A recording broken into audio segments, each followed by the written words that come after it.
Now, I've seen a lot of speculation as to who the villain is going to be for this film. And I've got 4 predictions.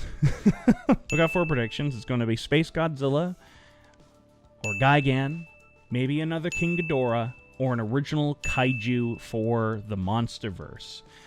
Those are my 4 guesses. Well, I'm always up for new kaiju. So even if they just create their own original kaiju within, like they have within the previous film in the Monsterverse, honestly, I'd be okay with that. I really liked the 2 kaiju from the previous film. So if we end up getting our own kaiju for this that isn't one that was already established in previous Godzilla films or King Kong films for that matter, I'm perfectly okay with that. I'm going to be right up front and honest with y'all. I have high doubts it's going to end up being Spacegodzilla, but I would really like it to be Spacegodzilla.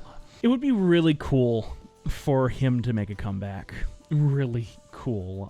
He's only been in 1 Godzilla film, for Christ's sakes. Let's bring him back. He's such a cool idea. I like Spacegodzilla enough. I actually did a video several years ago now defending Godzilla vs. Spacegodzilla, and why I think Spacegodzilla is a cool monster, and why I think that movie is actually relatively underrated in the grand scheme of things within the Godzilla franchise. That brings up many questions, though, like how would they explain Spacegodzilla? Like, we got two explanations within the Heisei era as to how Spacegodzilla could have been made, but thus far we don't really have anything else within the Monsterverse that could explain that, unless they change it to something within the Hollow Earth. At that point it wouldn't be Spacegodzilla anymore, so would they really want to do that? At this junction, it could just be Spacegodzilla just shows up out of nowhere and starts destroying shit, and you know what?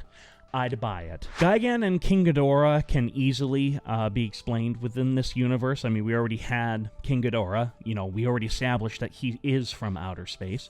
And then we have Apex, who could do something with Gigan, you know, with their cybernetic technology and stuff like that. And we do know also that Monarch will be playing a substantial role within this next movie as well. If we're dealing with the Hollow Earth and all the insanity that goes on down there, make it Megalon. Hell yeah. Bring back Megalon, my favorite walking cockroach. Absolutely.